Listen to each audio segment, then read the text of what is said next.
يا صباح الفل، يا صباح الجمال، يا صباح الرضا من الرحمن. ازيكم يا حبايبي؟ عاملين ايه؟ يا رب جميعا تكونوا بصحة وعافية. ونقول مع بعض اللهم صل وسلم وبارك على سيدنا محمد صلى الله عليه وسلم. طبعا رمضان بيحب بقى ايه الواحد يغير في الاكل.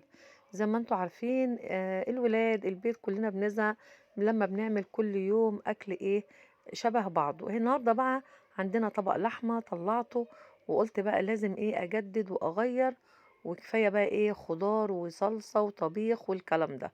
هنعمل ايه بقى النهارده؟ هنعمل اللحمة ديت، هنقطعها مكعبات زي ما انتوا شايفين كده. طبعًا أنا كنت مطلّعاها من الفريزر، فكانت طبعًا متجمّدة، فسِبتها شوية عقبال ما رجعت كده من الشغل، لكن كانت لسه برضه متجمّدة شوية وكانت ساقعة أوي. بس يعني إيه، لمّا بتكون متجمّدة بيسهل عليكِ إن أنتِ تعرفي تقطّعيها مكعبات، تقطّعيها أي حاجة، أحسن لمّا تكون كمان مش لمّا تكون سايبة يعني خالص بتغلّبِك شوية في التقطيع. لكن إيه، هنا الواحد بيبقى ماسكها بالعافية، بس الحمد لله بنعرف نقطّعها وهي متجمّدة أفضل. وإيه وأنا عملناها بقى إيه مكعبات زي ما انتوا شايفين كده. وبإذن الله يكون رمضان الباقي منه إن شاء الله يتقبل مننا صيامنا وقيامنا وصلاتنا وكل حاجة أعمال خير عملناها. إن شاء الله ربنا يا رب يتقبلها ويتجاوز عن أي سيئة إحنا عملناها بدون قصد. شيخ الشعراوي كان بيقول: اللهم إني أعلم إني أعصيك، لكن أحب كل من يطيعك، فبحب لكل من يطيعك اجعل شفاعة لي في معصيتي. اللهم امين. هنا بقى حطينا اللحمه المكعبات بتاعتنا في الحله، وحطينا عليها معلقه من الزيت. وهنعمل ايه؟ هنشوح اللحمه بتاعتنا، هنشوحها يمين وشمال لحد لما تنزل كل ميتها زي ما انتوا شايفين كده.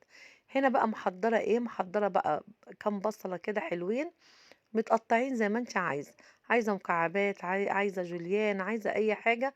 بالنسبه للبصل عادي، انا قطعته زي ما انتم شفتوا كده قطع تعتبر مش صغيره قوي ولا كبيره قوي. وبعدين ابدا احط التوابل بتاعتي اللي هي عباره عن ايه. طبعا ما بحطش ملح عشان اللحمه تستوي. حطينا ايه، حطينا فلفل اسود، حطينا كمون، حطينا بهارات اللحمه، وكمان شويه كده من القرفه والجنزبيل. يطلع معاك اللحمة تحفة. وكمان بقى يا سلام لو جوزة الطيب، ياه، هتوديلك اللحمة دي في حتة تانية خالص. هنقلب بقى، بصوا عايزة اقول لكم البخار طالع ريحته تحفة جميلة. هنا بقى خلاص سبتها حوالي 10 دقايق، وبعد كده بقى بدأت أنزل عليها بإيه، فلفل الألوان.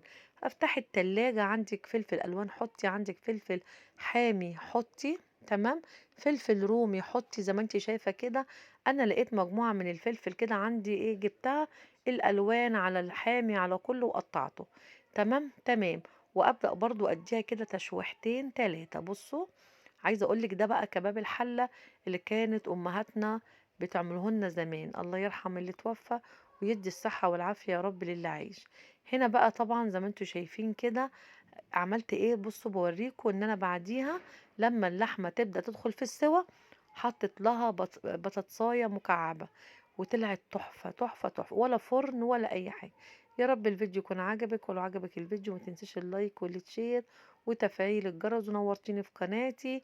وختاما نقول اللهم صل وسلم وبارك على سيدنا محمد صلى الله عليه وسلم. وأذكركم وأذكر نفسي بختم القرآن: بحبكم في الله.